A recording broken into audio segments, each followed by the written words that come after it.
David comienza a tener enfrentamientos con naciones vecinas. No sabemos si con intenciones de ampliar sus dominios o simplemente que lo acechaban. Creemos que pudo ser por ambas razones, ya que algunas de las guerras eran infringidas por sus enemigos, mientras que otras en una clara intención de extender sus influencias. Se enfrentó a los moabitas, pero no se dan mayores detalles. Solo que vinieron a ser siervos de David. Continuó los enfrentamientos contra los filisteos hasta quitarles a Gat de sus manos, humillándoles. David extendió sus dominios hasta el río Eufrates, pero el rey de Soba, que está al norte de Damasco, llamado Hadadezer, cuando vio que David andaba merodeando, quiso defender su territorio por el río Eufrates. Pero fue derrotado, junto con su ejército de a caballo. Esto, para que se cumpliera la profecía hecha a Abraham. En aquel día, hizo Jehová un pacto con Abraham, diciendo, a tu descendencia daré esta tierra, desde el río de Egipto, hasta el río grande, el río Eufrates. Los sirios fueron en ayuda de Hadadezer, pero también fueron derrotados. Y David montó guarniciones en Damasco, y se trajo grande botín en oro, plata y bronce de ellos. Toi, el rey de Hamad, le dio a David muchos regalos en oro, plata y bronce, ya que él también era enemigo del rey de Soba, y estaba agradecido de que David lo haya derrotado.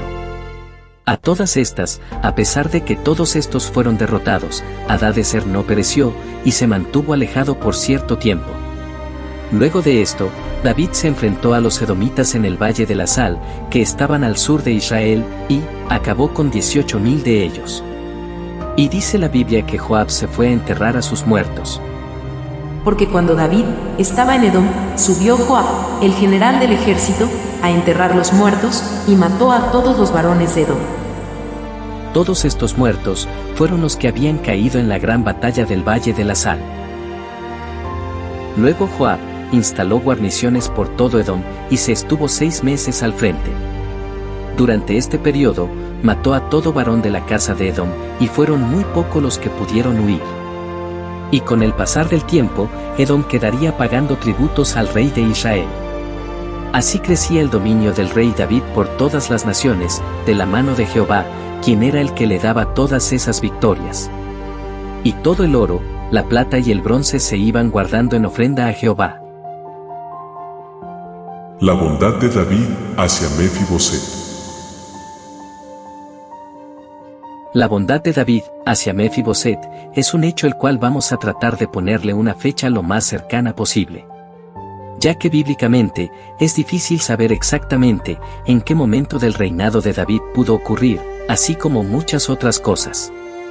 Solo se menciona en 2 de Samuel, después del primer enfrentamiento contra los sirios, cuando David derrota al rey de Soba Hadadezer, y es casi seguro que fuera así.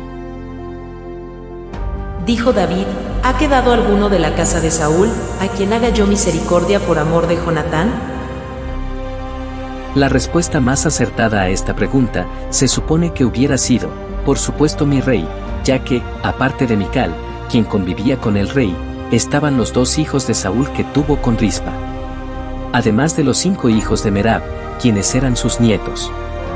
Pienso que David pudo haberse especificado mejor, explicando que lo que buscaba era descendencia, pero en Jonatán.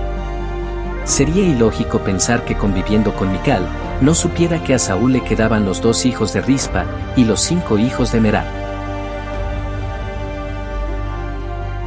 De entre todos ellos, hubo alguien que dijo que conocía a un hombre que había servido al rey Saúl por muchos años.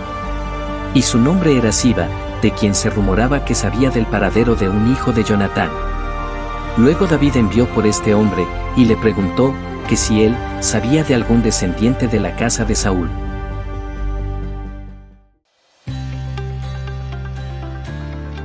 Siba respondió que solo quedaba un hijo de Jonatán, quien vivía en un lugar remoto llamado Lodebar, fuera de la civilización.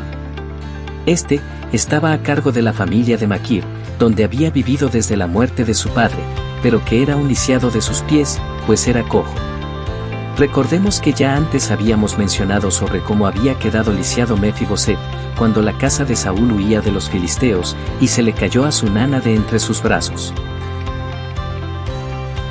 Parece ser que Mefiboset fue olvidado por completo, durante los 7 años que la casa de Saúl aún tuvo dominio sobre la casa de Israel luego de su muerte.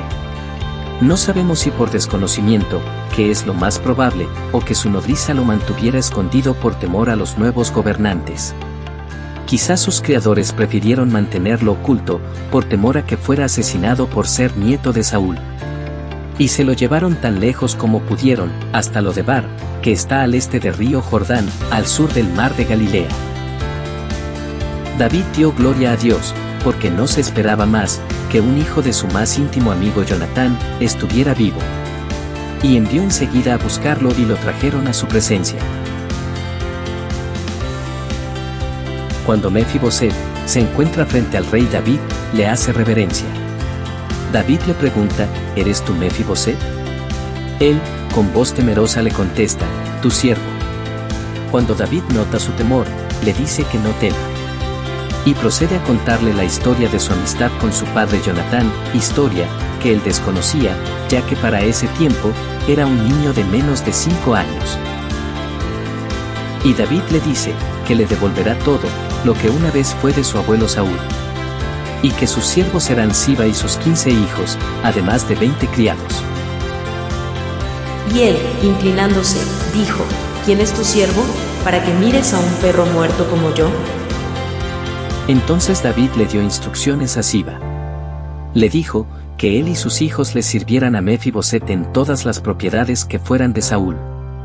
Que labraran las tierras, y, que a partir de ese momento, Mefiboset sería considerado como uno de sus hijos, y comería de su mesa todos los días. Entonces, a partir de ese día, Mefiboset moró en Jerusalén, mas no en la casa de David. Y tenía Mefiboset un hijo pequeño, que se llamaba Micaía.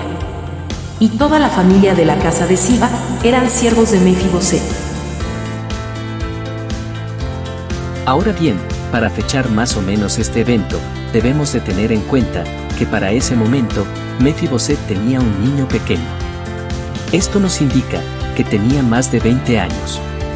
Y tomando en cuenta que ese niño tuviera 2 o 3 años, esto nos indica, que Mefiboset tendría entre los 23 y 24 años de edad como mínimo.